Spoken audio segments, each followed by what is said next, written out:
السلام علیکم، میں Najam Alvi, you are watching my vlog channel. اور پھر ہم آپ کے سامنے حاضر ہیں آج نئی خبروں کے ساتھ. اور آپ نے دیکھا کہ کچھ دن پہلے شہباز شریف صاحب جو ہے ایئرپورٹ گئے اور ایئرپورٹ پہ ان کو روک لیا گیا. اس کی وجہ یہ ہے کہ ایگزیکٹو کنٹرول لسٹ سے ان کا نام نہیں نکلا تھا، اور وہاں کے کسٹم حکام نے کہا کہ بھئی آپ کا نام ابھی موجود ہے اور وہ نکلا نہیں ہے، تو ہم آپ کو نہیں چھوڑ سکتے جب تک آپ کلیئر نہیں ہو سکتے. اور اگر وہ چاہتے تو اپنے اثر رسوخ سے نکل سکتے تھے، لیکن اگر نکل جاتے تو ان کے اوپر ایک نیا چارج لگ جاتا کہ بھئی ملک سے بھاگ گئے ہیں. کیونکہ اگر آپ بغیر ڈاکومنٹیشن کے اور ایمانداری سے نہ نکلو، بے ایمانی سے ملک سے غائب ہو جائے، تو آپ کو بھگوڑا کہا جاتا ہے اور آپ کا سیاسی کیریئر تباہ ہو جاتا ہے. ورنہ شہباز شریف چاہتے تو وہاں پہ ان کے اتنا اثر رسوخ ہے پائلٹوں سے، سارے کسٹم حکام سے، کہ وہ نکال تو سکتے تھے. لیکن یہ کہ وہ خود ہی نہیں گئے، اس لیے کہ یہ خطرناک حالات ہوتے ہیں. اگر آپ اس طرح بھاگ گئے تو آپ کو بھگوڑا کہا جاتا ہے اور آپ کا سیاسی کیریئر سارا جو ہے تباہ ہو جاتا ہے. اور آپ کے اپوزٹ جو لوگ ہیں وہ انہی چیزوں کو جو ہے نعرہ بنا کے آپ کے خلاف استعمال کرتے ہیں. جیسے کہ عمران خان نے لوگوں کو ایک نعرہ دیا ہے، گو نواز گو. تو نواز صاحب کو ایسا بھیجا کہ وہ بیچارے یہاں ملک میں ہماری عدالتوں اور سب کو جو ہے اپریل فول منا کے نکل گئے. کیونکہ کچھ دنوں پہلے ان کے ایک لیڈر نے ٹی وی پہ آ کے کہا تھا کہ بھئی نواز شریف صاحب بیمار وغیرہ نہیں ہیں، اور وہ تو ایک سیاسی سٹنٹ تھا جو کھیل کے چلے گئے ہیں. یہ بات کہنے کے بعد جو ہے وہ خود ہی پھنس گئے ہیں، اس لیے کہ اب لوگ شور مچانے لگے. لیکن یہ بات انہوں نے میڈیا پہ آگے اس لیے کہی تھی کہ عوام جو ہے عمران خان کے خلاف ہو جائے اور ہماری عدالتوں کے خلاف ہو جائے. لیکن یہ کہ ہماری عدالتیں جو ہیں وہ تو ثبوتوں پر فیصلہ کرتی ہیں. اگر ان کو ثبوت دیا جائے کہ نواز شریف کی دونوں ٹانگیں نہیں ہیں، تو اگر ثبوت تو مان لیں گے، بے شک نواز شریف صاحب کھڑے ہوئے آپ کو نظر آ رہے ہوں، تو عدالت جو ثبوت مانگتی ہے اور اس کے تحت ہی فیصلہ کرتی ہے. تو عدالت کا فیصلہ کبھی غلط نہیں ہوتا ہے، کیونکہ وکیل جو ہے اگر جو تصویر دکھاتے ہیں اسی پہ عمل کرنا ہوتا ہے. ہر ملک کا ایک قانون ہوتا ہے اور وہ اپنے قانون پہ چلتا ہے. تو اسی طرح شہباز شریف صاحب کو جو ہے ایگزیکٹو کنٹرول لسٹ سے نہیں نکالا گیا. اور اب یہ ہے کہ عدالتیں اور سب چھٹی پہ چلے گئے عید کی وجہ سے، اور اب عید کے بعد ہی ہوگا. اور شہباز شریف صاحب جو ہے یہ کہہ کر جا رہے تھے کہ میں عید منانے جا رہا ہوں. جیسے کراچی سے اپنے اندرون شہر جو ہے عید منانے جا رہے ہیں. ایک چار نواب صاحب تھے جنہوں نے کراچی کے اسٹیشن پہ کھڑے ہو کے اس قسم کی ایک ویڈیو بنائی تھی جو کہ بہت زیادہ وائرل ہوئی تھی. لیکن یہ کہ بیچارے وہ کچھ عرصے کے لیے وائرل ہوئے، پھر ہمارے یہاں کوئی وائرل تو ہونے نہیں دیتا. بھائی چاہے آپ کو نوبل پرائز تک مل جائے، ہمارا میڈیا آپ کو جو ہے کچھ بھی نہیں سمجھتا. آپ کا میڈیا جو ہے ریما کو تو وائرل کر سکتا ہے، لیکن آپ کو نوبل پرائز بھی مل جائے تو ہمارا میڈیا وائرل نہیں کرے گا. چاہے آپ کو آسکر ایوارڈ مل جائے، چاہے آپ کو جو ہے نوبل پرائز مل جائے. جن کو پہلے نوبل پرائز ملا تھا ان کو بھی کوئی ویلیو نہیں دیتا، جن کو اب نوبل پرائز ملا ہے ان کو بھی کوئی ویلیو نہیں دیتا. جنہوں نے ایٹم بم بنا دیا ہے ان کو بھی کوئی ویلیو نہیں دیتا. جنہوں نے ایٹم بم اٹھا کے لے گئے تھے جا کے، جنہوں نے ہیلپ کی ہے، ان کو بس ہمارے یہاں کہا جاتا ہے. کیونکہ وائرل کرنے کے لیے بھی ہمارا گرائی ہونا ضروری ہے. اگر آپ گرائی نہیں ہیں تو پھر بس کوئی آپ چاہے جہاز کیا، آپ چاند تارہ بنا لیں، ساتویں آسمان پر گھوم کے آ جائیں، اللہ تعالیٰ سے ملاقات کر کے آ جائیں، آپ کو کوئی وائرل نہیں کرے گا اگر آپ ان کی مرضی کے مطابق انسان نہیں ہیں. خیر یہ تو ایک مذاق کی بات تھی. لیکن یہ ہے کہ آپ کو یہ بات تو پتہ ہے کہ میڈیا وائرل جو ہے نواز شریف کو تو اس کو کرتا ہے جو پیسے تھے، بس سیدھی سی بات ہے. کیونکہ پیسہ بڑا بادشاہ. بھائی قائد اعظم اپنے مزار میں اتنے پاپولر نہیں ہیں جتنا نوٹ پہ پاپولر ہیں. ہر آدمی چوم چوم کے وصول کرتا ہے، وہ قائد اعظم کو نہیں، وہ نوٹ کی خوشبو سے جو خوشبو کو چیک کر رہا ہوتا ہے کہ اصلی نوٹ ہے یا نہیں ہے. تو خیر ہمارا ملک ہے، اور ظاہری بات ہے جو غریب ملک ہوتے ہیں وہاں پہ اس قسم کی چیزیں ہوتی ہیں. آپ لوگوں کو بھی پتہ ہوگا. تو بات ہو رہی تھی شہباز شریف صاحب کی، بیچارے نہیں جا سکے. لیکن یہ کہ آنے والے وقت میں آپ دیکھیے گا یہ ساری چیزیں لوگ بھول چکے ہوں گے. دوبارہ نون لیگ جو پاور میں آ چکی ہوگی، اور جن لوگوں کو آپ کے سامنے منہ کے سامنے لالا کے ثبوت دے کے کہا گیا ہوگا کہ بھائی یہ لوگ چور ہیں، ملک کے غدار ہیں، وہ سارے حکومت میں بیٹھے ہوں گے. اس کی وجہ یہ ہے کہ وہ بنتا ہے ان کا، وہ بھائی چھوڑ لینا کیا بات کرتے ہیں ہمارے ملک میں. کیونکہ اس قسم کے لوگ جو ہیں جہاں سے وہ بلانگ کرتے ہیں وہاں پہ کوئی غدار نہیں ہوتا، چاہے غداری آپ کے سامنے ہی کیوں نہ کرے. کیونکہ جو ہماری پالیسیوں پہ چلتا ہے بس وہی صحیح ہے، باقی سب بکواس ہے. تو یہ ساری بات اتنی مشکل سے تو قبضہ کیا ہے، آخر دوسروں کو کیسے دیتے ہیں. تو یہ ساری بات ہے. اور عمران خان صاحب جو ہیں ہمارے پاکستان کے اس وقت سب سے اچھے لیڈر ہیں. اور پاسٹ کو اگر بھی آپ موازنہ کریں تو عمران خان زیادہ پاپولر ہیں. تو وہ گئے اور وہاں پہ ان کو پنک کارپیٹ دیا گیا. پنک کارپیٹ دینے کا مطلب ہے بہت زیادہ عزت دی گئی، ورنہ تو گرین کارپیٹ دے دیتے ہیں. نواز شریف گئے تھے، شاید کالا کارپیٹ دیا تھا انہیں. بس کارپیٹ کارپیٹ کی بات ہوتی ہے، نوٹوں کا کارپیٹ پہ بھی لوگ جاتے ہیں. اور سعودی عرب کے بادشاہ وغیرہ کبھی بھی کسی کو ریسیو کرنے نہیں آتے. لیکن یہ ہے کہ عمران خان کو ریسیو کرنے کئی دفعہ آ چکے ہیں. اس کی وجہ یہ ہے کہ ایماندار آدمی کو جو ہے وہاں کا بادشاہ بھی ریسیو کرنے آ جاتا ہے. اب پچھلے دنوں آپ نے دیکھا تھا جب پاکستان بنا ہے نیا نیا، کیونکہ یعنی جن مسلمانوں نے پاکستان بنایا تھا نا، اس کے بعد تو قبضہ تو گدھوں کا ہو گیا. جنہوں نے مسلمان شروع کی جو حکومتیں تھیں، جیسے ایوب خان امریکہ پہلی بار گئے تھے تو امریکہ کا پریزیڈنٹ جو ہے وہ ایئرپورٹ آیا تھا ان کو ریسیو کرنے کے لیے، اور بہت ہی شاندار نیو یارک میں یا واشنگٹن میں ان کا پروٹوکول دیا گیا تھا. آپ خود اکثر جو ہے وہ ہمارا میڈیا جو ہے اور سوشل میڈیا وہ پکچر بار بار دکھاتا ہے کہ دیکھو بھائی ایوب خان کو کتنی عزت ملی بھی تھی. ظاہری بات ہے ایوب خان نے اپنے دور میں جو ہے 15 ڈیم بنائے تھے اور اس کے بعد کوئی ڈیم بن نہیں سکا. اس کے بعد لوگوں کا پیسہ لوٹنے والی آئی پی پیز آئیں اور انہوں نے الیکٹرکسٹی بنائی اور خوب لوگوں کو لوٹا. لیکن اس زمانے کے جو لیڈران تھے جو آئی پی پیز کو لے کر آئے تھے، وہ کہہ لیں دیکھو ہم نے لوڈ شیڈنگ ختم کی. لوڈ شیڈنگ ختم کر دی نہیں، انسانوں کا کھانا پینا تک ختم کر دیا. یعنی ایک لٹیرا ڈاکو بٹھا دیا.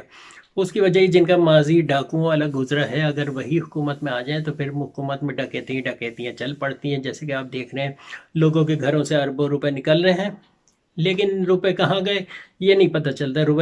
روپے گنتے ہوئے دکھائے، مشینوں میں گنتے ہوئے دکھائے 2 ارب روپے نکلے ہیں. اب وہ 2 ارب روپے کون سے خزانے میں کہاں پہ پڑے ہیں عوام کو کچھ نہیں بتایا جاتا. ہمیشہ آدھی بات بتائی جاتی ہے کہ پیسے نکلے ہیں. مبارک ہو آپ کو کہ آپ کے 2 ارب ڈالر جو ہیں آپ کے وزیر کے پاس سے نکلے، اور مبارکباد دینے کے بعد وہ پیسے کہاں گئے کچھ پتہ نہیں چلتا. کس فلاحی ادارے کو دے، ادھر کو دیے، کس کو دیے، اپنی جیب میں رکھ لیے، یہ نہیں پتہ چلتا. اسی طرح پہلے بھی آپ دے چکے ہیں کہ بھئی مبارک ہو آپ کے ملک میں تیل نکل آیا ہے. بالکل تیار عمران خان، بس ہم اب جو ہے تیل نکالنے جا رہے ہیں اور پرسوں سے آپ کے گاڑی میں جو تیل پڑے گا وہ 5 روپے لیٹر پڑے گا. لیکن ہوا یہ آپ نے خود ہی دیکھا کہ ایک دم سے جو کمپنیاں بوریاں بستر لپیٹ کے اور نکل گئیں ڈیل ویل کر کے پیسے ویسے لے کے. اور یہاں جو لوگ بیٹھے ہیں جن سے کہا تھا تیل نکل آیا، ان کے بھی منہ لگتا ہے بھر کے چلے گئے، کیونکہ وہ بھی خاموش چپ ساتھ کے بیٹھ گئے. تو یہ ہوتا ہے ہمارے ملکوں میں. ظاہری بات ہے کہ ایمانداری سب سے بڑی چیز ہوتا ہے. جس دن ہمارے ملک میں جو کرپشن کی سطح موت ہوئی اور اسلامی قانون آ گیا تبھی پاکستان ٹھیک ہو سکتا ہے. کیونکہ 1400 سال پہلے جن لوگوں نے قانون بنائے ہیں اس زمانے میں وہ کچھ نہیں ہوتا تھا. اس زمانے میں اتنی کرپشن نام کی کوئی چیز نہیں تھی، لیکن انہوں نے قانون ایسے بنائے ہیں کہ بھئی ہاتھ کاٹنا چوری کرنے پہ، اور ڈرگ پر جو ہے گولی مار دینا یا گردن اڑا دینا، غداری پہ گردن اڑا دینا، یہ سارے قانون اس زمانے کے بنے ہوئے ہیں جس زمانے میں غدار ہوتے نہیں تھے. آج غدار ہیں، ان قانون پہ عمل نہیں ہو رہا، جبکہ آج زیادہ سخت ہونے چاہیے. جو آدمی آپ کے ملک میں رشوت لے، اس کا مطلب ہے اس نے پوری قوم کو لوٹا. آپ کے ملک کے ساتھ اس نے غداری کی، کیونکہ رشوت لینے سے جو وہ کام کرتا ہے وہ ناجائز کام ہوتا ہے. اور ناجائز کام کے تحت اگر اس ناجائز کام سے نقصان اگر لاکھوں لوگوں کا ہوتا ہے تو وہ اکیلا مجرم نہیں ہے، ان لاکھوں لوگوں کا بھی مجرم وہ ہے. تو کرپشن کتنی خطرناک عمل ہے جس کی سزا 100% پھانسی، ڈائریکٹ پھانسی ہونی چاہیے. تب بھی آپ اپنے ملک کو اور اپنی قوم کو بچا سکتے ہیں، ورنہ نہیں بچا سکتے. سچ بات یہ ہے. لیکن لوگ رشوت لے کے سمجھتے ہیں بس کوئی نہیں دیکھ رہا. خیر ٹھیک ہے، اللہ تعالیٰ بھی آن دا اسپاٹ سزا نہیں دیتا، اس وجہ سے ملک ٹھیک نہیں ہو رہا. اور وہ ظاہری بات ہے اللہ تعالیٰ نے لوگوں کو چھوڑ دیا کہ بھی جاؤ اچھے عمل کرو گے تو جنت میں جاؤ گے، نہ دوزخ میں جاؤ گے. تو اب دیکھیں گے آپ کو دوزخ میں کون کون نظر آتا ہے. لیکن یہ کہ ان لوگوں کو اگر ڈھونڈنا پڑے اگر اوپر جا کے تو جنت میں کم ہی ملیں گے، دوزخ میں زیادہ ملیں گے. ہو سکتا ہے کہ ہمارے ساتھی ہوں کیونکہ پتہ نہیں بھائی، ویسے تو کوئی ایسا کام آج تک کیا نہیں جس میں دوزخ میں جانا ہو. معافی والے سارے کام کیے ہیں، تو دیکھتے ہیں آگے کیا ہوتا ہے. لیکن یہ ہے کہ یہ سب لوگ جو ہیں، ہم تو کہہ رہے ہیں پتہ نہیں اللہ تعالیٰ کو کون سی ادا پسند آ جائے اور ان کو جنت میں بھیج دے. اور خیر میں تو اکثر دعا دیتا رہتا ہوں بھائی، آج کل ان لوگوں نے جنت میں بھی اعلیٰ مقام، یعنی لوگوں کو دعا کرتے ہوئے آپ نے سنا ہوگا کہ اللہ تعالیٰ ان صاحب کو جنت میں اعلیٰ مقام دے. اعلیٰ مقام کیا مطلب؟ یعنی اللہ تعالیٰ کیا وہ لوگوں کو کوئی وہ بھید بھاؤ، کوئی مختلف لوگ ہیں جو اللہ والے ہوتے ہیں، کیا ہوتے ہیں؟ جو اچھے کام کرے گا وہ سیدھا جنت میں جائے گا، اور جنت میں ان سب کے ساتھ ہی ہوگا۔ وہاں کوئی ڈیفینس یا کوئی کلفٹن یا کوئی بحریہ ٹاؤن وغیرہ نہیں ہوگا، وہاں سب کے گھر ہوں گے تو ایک جیسے ہوں گے، میدان ہوگا تو ایک جیسا ہوگا، اور کھانا ہوگا تو ایک جیسا ہوگا، کپڑے بھی ایک ہی جیسے ہوں گے۔ وہاں پہ یہ تھوڑی ہے کہ کوئی جینس پہنا ہے تو کوئی شلوار قمیض پہنا ہے۔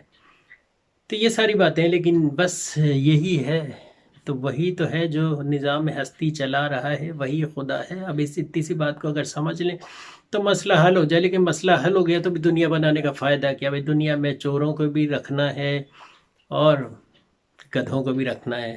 اس وجہ سے دنیا جب تک قائم، جب تک گدھے موجود ہیں تب تک دنیا قائم ہے۔ جس دن گدھے چلے گئے دنیا ختم۔ اور آپ دیکھ لیے گا گدھوں کے جانے کا وقت آ گیا ہے، کیونکہ چائنا آ رہا ہے، چائنا میں سنا ہے گدھے کھائے جاتے ہیں، تو یہ کہ گدھے ہمارے یہاں ختم ہو جائیں گے۔ اور ہمارے آج کل جو ہے کتوں کو جو ہے وہ مارنے کی بھی مہم ختم ہو گئی ہے، کیونکہ این جی اوز وغیرہ سامنے آ گئی ہیں۔ لیکن خیر اچھا اس وقت آ گئی ہیں، پاکستان میں انسانوں سے زیادہ جو ہے کتوں کی تعداد دن بہ دن بڑھتی جا رہی ہے، جبکہ سارے کتے مار بھی دیں تو ہمارے آس پاس جو اس قسم کے لوگ ہیں جو انسانیت کے خلاف کام کر رہے ہوتے ہیں تو ان کو بھی ہم وہی تمغہ دے سکتے ہیں۔ لیکن چائنیز آ رہے ہیں اور ان کے یہاں کتے بھی کھائے جاتے ہیں، گدھے بھی کھائے جاتے ہیں، تو ان قریب جو ہے کتے بھی بیچارے چھپے چھپے پھریں گے کہ بھئی سی پیک بن گیا ہے، اب جتنے دن مزے کرنا ہے کر لو، اس کے بعد جو ہے برا وقت آنے والا ہے۔ تو سی پیک بننے سے پاکستان کے لیے تو اچھا وقت ہے، لیکن پاکستان میں رہنے والے کتوں کے لیے جو ہے برا وقت ہے، کیونکہ چائنیز جو آ رہے ہیں سی پیک کے ذریعے وہ کتے کھاتے ہیں بڑے شوق سے۔ ان کے یہاں ایک کتوں کا دن منایا جاتا ہے، اس دن جو ہے بڑی تعداد میں کتے کھائے جاتے ہیں، جبکہ پابندی وغیرہ ہے، لیکن یہ بلی کتے چوہے اور ہر قسم کے جو ہے کیڑے مکوڑے وہ کھا جاتے ہیں۔ تو کم از کم یہ ہے کہ ہمیں جو ہے کم از کم کیا کہتے ہیں وہ فصلوں پر اسپرے کرنے والے جو ہے، یعنی کیڑے مارنے کا، سنڈی مارنے کے جو کیمیکل وغیرہ ہم پورٹ کرتے ہیں وہ بھی نہیں کرنا پڑیں گے، کیونکہ ساری سنڈیاں تو آنے والے وقت میں کھائی لی جائیں گی۔ یا پھر لوگ یہ ہے کہ فصلوں کو چھوڑ کے سنڈیاں پالا کریں گے تاکہ ان کو جمع کر کے جو چائنا وغیرہ بھیجیں یا تھائی لینڈ بھیجیں، تو ایک بہت بڑی مارکیٹ اس قسم کی بھی بننے والی ہے جو آپ لوگوں کو نہیں پتہ، کہ آپ لوگ کوشش کریں کہ زیادہ سے زیادہ اس قسم کی چیزیں پالیں جو آپ کے سرحد پار جو ہے پسند کی جاتی ہیں کھانے پینے میں، جیسے کہ مینڈک ہو گیا، کاکروچ ہو گئے، بہت بڑی ایکسپورٹ ہو سکتی ہے ان چیزوں کی۔ میں ان چیزوں کی بتا رہا ہوں جن کے آج تک آپ کی گورنمنٹ نے بھی نہیں بتائی ہوگی، لیکن آپ خود جو ہے کامن سینس سے آپ یہ سوچیں کہ چائنا میں کیا کیا چیزیں کھائی جاتی ہیں۔ کتے کھائے جاتے ہیں، بلیاں کھائے جاتے ہیں، گدھے کھائے جاتے ہیں، تو یہ تین چیز میں تو ہم خود کفیل ہیں کہ ہم نہیں کھاتے تو ہمارے دن پر دن بڑھتی جا رہی ہیں۔ پھر یہ کہ سانپ، بچھو، چوہے اور ہر قسم کے گھونس ہو گئی اور کیچوے ہو گئے، یعنی جو جو جانور چلنے پھرنے والا ہے نا وہ سب کھا جاتے ہیں۔ اس کی شاید وجہ یہ کہ ان کی آبادی اتنی ہے، کھانے پینے کی کمی ہے، تو وہ ان کو یہ کمی پوری نہیں ہوگی، اور کیڑے مکوڑے سارے کچھ کھا جائیں گے، اور ہو سکتا ہے کہ آنے والے وقت میں ایک دوسرے کو بھی کھا لیں، ایسا بھی سنا گیا ہے۔ تو خیر یہ تو اللہ مالک ہے کہ کون کیا کھائے گا۔ اور شہباز شریف کے حوالے سے جو بات تھی تو وہ فیوچر میں آپ ان کو جاتا ہوا دیکھیں گے۔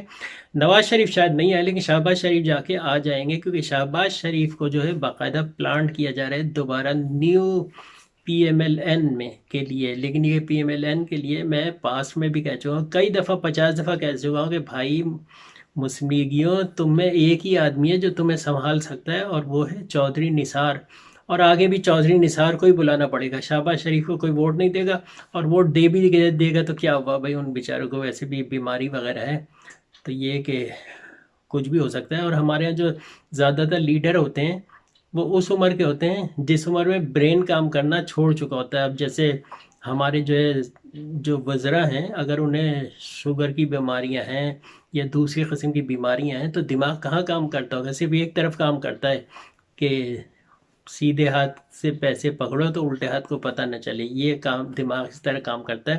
اور باقی کام تو انہیں آتا نہیں کہ بھائی پیسوں سے جو ہے بزنس کرو، اس سے زیادہ کما سکتے ہو اور آخرت بھی اچھی ہو سکتی، نہیں، حرام کھانا ہے۔ اور اپنے بچوں کو بھی ماسٹر صرف اس لیے کراتے ہیں کہ وہ اچھی جاب پہ آ جائیں، کھانے پینے والی بھی، اور پھر وہاں پہ بیٹھ کے جو ہے آرام سے ماسٹر کی ڈگری علیحدہ رکھ کے، اور کرپشن کی ویسے ایک بات میں سوچ رہا تھا بڑی اس سے کہ بھئی میں آکسفورڈ جاؤں اور ان لوگوں سے کہوں کہ تم لوگ اگر اپنے ایک کرپشن کی ڈگری شامل کر لو، یعنی کرپشن میں بھی لوگ ماسٹر کریں آ کے، تو یہ بہت زیادہ چلے گی۔ کم از کم یہ کہ ان ملکوں کے لیے جن ملکوں میں تم IMF کے قرضے اور ورلڈ بینک کے قرضے دیتے ہو تو ان ملکوں میں کرپشن زیادہ ہوتی ہے، تو ان ملکوں سے زیادہ تر ان کے بچے جو اسکالرشپ لے کے جو ہے کرپشن کے بارے میں ماسٹر کریں گے، تو اس قسم کی ڈگری ہونی چاہیے۔